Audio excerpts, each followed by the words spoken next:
Hello, हाय सगळ्यांना. काय ना, आवाज आवाज बी बदललाय माझा तर. थोडीशी तब्येत बरी नाही, बाकी सर्व ठीक आहे. तर असंतुष्ट स्त्री कशी ओळखायची असा प्रश्न आलेला आहे आणि त्यावरच मी आज बोलणार आहे. आता काम वासना जे जोडीदारासोबत मिळवतात त्यांना तर माहिती असेलच.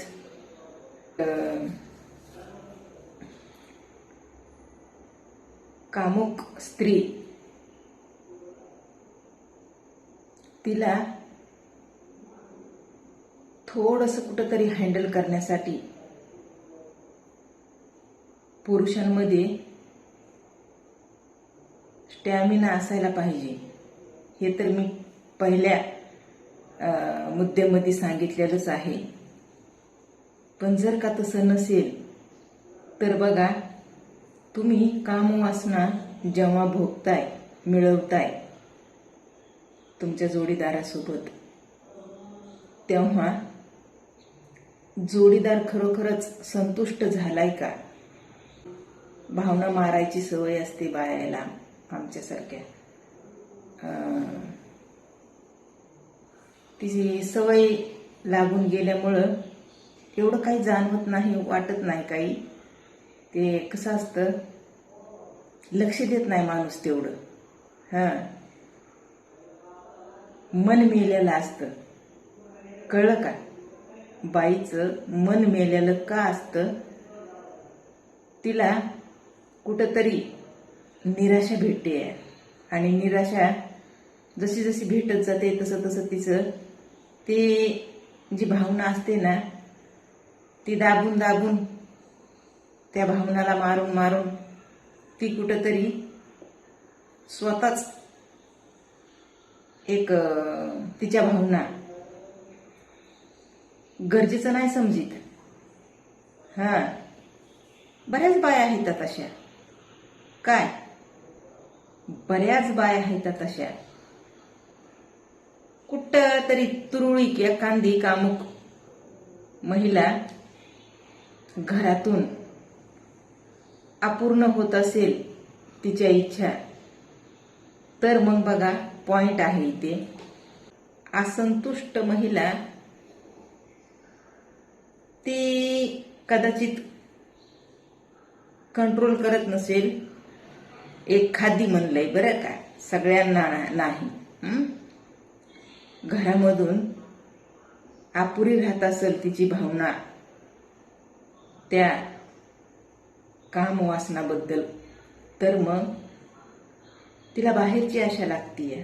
राग येऊ देऊ नका कुणाला. बाहेरची आशा लागतीये आणि म्हणूनच मग हे असले प्रकरण घडत येतात. नाही का, नवऱ्याला महत्व द्यायचं नाही, नवऱ्याला पाठी टाकायचं, नवऱ्याला विसरून जायचं, सोडून द्यायचं, हगाट पाठवायचं, हे बरेच प्रकरण आहेत ना. नवऱ्याला जर चाललं तर उगत तमाशा बघ आणि शांत बस, तुझ्याच्यानं काय होत नाही ना, असं त्याला वरून डवचू डवचू जागेवर गार करायचं. अशा ठिकाणी मग इच्छा पूर्ण करून घेण्यासाठी बाहेरले नाते जोडीत येतात. त्या काय खरे नाते जुटत येतं भाई. उग काम वासना, ती माणसाची वासना म्हणतात ना, इच्छा, त्याच्यासाठी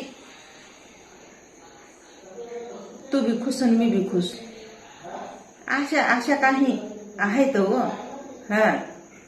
मी कशाला कुणाला गृहीत धरू, पण केव्हा ना केव्हा समोर येतच ना, कुठं ना कुठं. अशी गोष्ट आहे. बाळा, थोडं 2 मिनिटं थांब, दरवाजा लावून घे. बेडरूम मध्ये वस्ती काढल्या जा.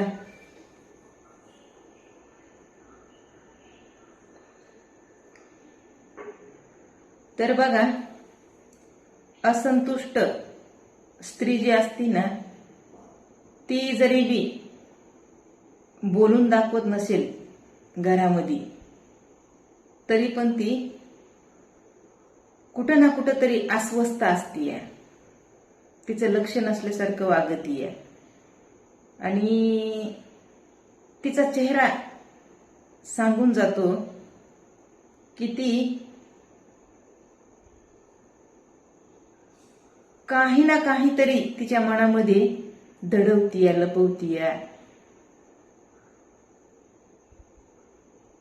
ती आयुष्य तिचं कसं जगतीय हे कुठं बोलू शकत नाही आणि ते तिच्या चेहऱ्यावर नक्कीच दिसून येतंय. कधी कधी बघा, चिडचिडपणा पण करतीय. अस्वस्थ राहण्यामध्ये आणि चिडचिडपणा करण्यामध्ये फरक आहे. अस्वस्थ जास्त राहत असेल आणि चिडचिड केव्हा ना केव्हा, कधी ना कधी, थोड्या थोड्या म्हणजे छोट्या मोठ्या कारणावरून होत असेल, चिडचिडपणा होतो माणसाला. आणि हे ओळखण्याचं जे आहे ना, ते परपुरुषाला थोडासा पॉइंट गवसाला की मग पुरेपूर फायदा घेतोय. हा, परपुरुषाला नवऱ्याचं लक्ष नसतंय. बायको का अस्वस्थ आहे, चिडचिड का करायली आहे, नाराज का व्हायली आहे. जेव्हा मग नवऱ्याला म्हणीन तू याच्यानं काय होत नाही, तेव्हा मग त्या नवऱ्याला लागत या काळ झाला, सुराग पडल्यासारखं, बाण लागल्यासारखं. मग पुन्हा याच्यानं काय व्हायना का म्हणून वरून ते तिला तिचं भुसकट पाडित आहे. भांडून झगडून मगडून काय बाई काय असं मग ती कदरून जातीय. मग नवरा बायको मध्ये तिरीमिरी शब्दानं शब्द भाडत जाते. तर आणि मग जरी बी नवरा त्या बायकोच्या भीन कशाला कुठं जाणार आहे बाहेर, त्याचं तर भागायलंय ना, ते तर संतुष्ट व्हायलाय ना. पण बायको एक तर तिला तिच्या त्या इच्छा मारू मारू बेजार असतीय आणि कुठंतरी दुखवले जाती ती त्यावरून नवऱ्यानं बोलल्यानं. नवरा समजूनच समजूनच घेत नाही असं तिच्या मनामध्ये बसतंय. आणि मग तिथून सुरुवात होतीय बाहेरच्या नात्याला महत्व द्यायला. मग बाहेरचं नातं गोड गोड गोड गोड गोड गोड लागत आहे. आणि त्या बाहेरच्या नात्यामध्ये ज्याला कुणाला आपण इन्व्हॉल्व करता, त्याला जर बाबा एकदा माहिती झालं, अरे हिच्या घरात हिच्या आयुष्यात असं चालू आहे, मग तर त्याच्या आयत्या हातात कोलीत भेटलं म्हणायचं. हा, ते आपल्या घरातलं आपल्या नवऱ्याचं जर तुम्ही इतरांना काही प्रायव्हेट आपलं असं म्हणजे पर्सनल गोष्टी बोलत असताना, शेअर करीत असताना तर करू नका, नाही करायच्या. काय त्यांनी ना इकडली ना तिकडली मधातच पुन्हा लटकावा लागत आहे. कुणी बी असू द्या, गडी असू द्या की बाई असू द्या. बाया म्हणजे गडी बी का नाही, हे सोशल मीडियावर खोटं म्हणा की खरं म्हणा, माझी बायको चांगली नाही, माझ्या बायकोला राहता येत नाही, वागता येत नाही, चांगल्या दिसत नाही, जाडच हाय, पातळच हाय, काळीच हाय, गोरीच हाय, तिला नॉलेजच नाही, मॅनेजच नाही, ती माझी काळजीच घेत नाही, तिला म्हणजे हे असल्या तसल्या काहीतरी भानगडी नक्की सांगत येतं पुरुष सुद्धा. काहीतरी दुसऱ्या म्हणजे परक्या बाई संग बोलण्याचा बहाणा व माय. परक्या बाई संग बोलण्याचा बहाणा. तसं करीत जाऊ नका. बायको बायकोच असतीय. आणि जरी बी कदाचित संतुष्ट नाही एका दुसऱ्या वेळेस होत, तर त्याच्यासाठी प्रयत्न चालू ठेवा. आणि ते प्रयत्न कसे करायचे? पुरुष खरंच घाई करतो बायकोकडे गेल्यावर मोकळं होण्याचं, लगेचच त्याला म्हणजे चढान उतरा अशा विचारांचे पुरुष जे असतात ना, खरंच त्याने तसं वागू नाही. अगोदर विचार करावा बायकोचा, जोडीदाराचा, त्याला मूडमध्ये आणावा. त्याला मूडमध्ये आणण्यासाठी जास्त काही लागत नाही. पूर्ण आपले अवयव जे आहेत ना बॉडीचे, ते काम करते. तर तुम्ही कसंही कुठंही एक टच करून त्या भावना मनामध्ये आणू शकता ना जोडीदाराच्या. तर असं करीत करीत थोडा वेळ 10-5 मिनिटं कंट्रोल करायचं पुरुषांनी. काय एकदा का जोडीदार मूड मध्ये आला ना, 2 मिनिटं लागत नाही. तर तू बी खुश, मी बी खुश, झोपा शांत.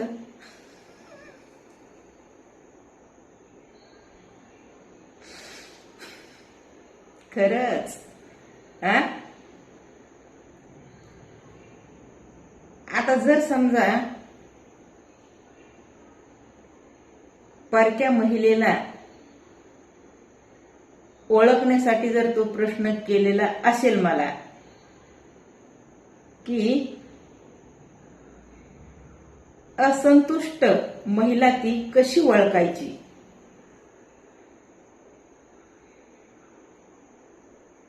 तुमचा संपर्क नाही आणि तुम्हाला तिच्याबद्दल काही माहिती नाही, पण तुम्हाला कुठे ना कुठेतरी तिच्याबद्दल जाणून घ्यायचं आहे, ह्या कामवासनाबद्दल, तर सर्वात महत्वाचं,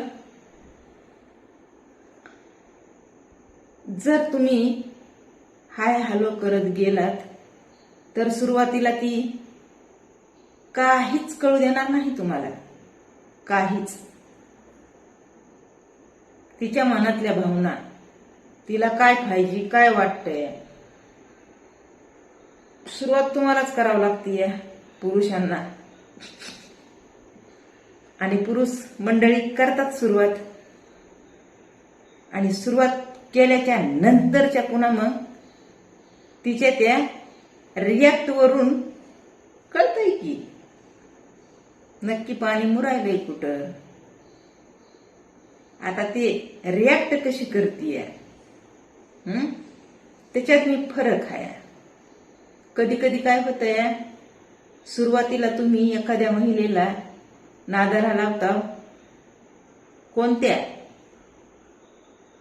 इकडल्या तिकडल्या गप्पा गोष्टी, मन जिंकणं म्हणते त्याला, आपलेपणा दाखवणं, आपल्या जाळ्यात ओढून घेणं आपुलकीनं. आणि एकदा काही विश्वासात आली की पुन्हा द्यायचा रट्टा राखून. आता मग समजा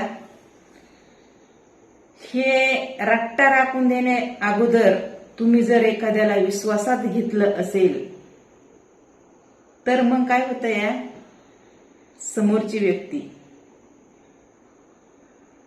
आता चांगली ओळख झाली, आणि ओळख तर आहेच आहे, पण सवयच होऊन गेली आहे त्या व्यक्तीची, मला सवय होऊन गेली. आता ते काहीतरी बरगळतय, बडबडतय, ठीक आहे ना, बडबडतय, त्याची बडबड थोडीशी ऐकून घेऊया. काय शरीराला भूक पाडणार आहेत का? जर समजा ते काही शब्दांनी बोलत असेल तर. असंही होऊ शकतंय बरं का, बोल बाबा बोल, तुझ्या मनाला शांती मिळत असेल तर बोल. पण तिथून पुढचा प्रवास जे एकमेकांना जवळ येण्याप्रमाणेच असतं. मग समजा ते ह्या सोशल मीडियावरून मला बी थोडी लय माहिती आहे बरं का. आता हे मला असे मुद्दे घेऊन यावं लागतात म्हणून माहिती घ्यावी लागतीये बस. आणि मग ती माहिती घेता घेता ते व्हिडिओ येते समोर. हा, ते कोणते कोणते कसले कसले घाण घाण व्हिडिओ असतातच ना त्याच्यामध्ये.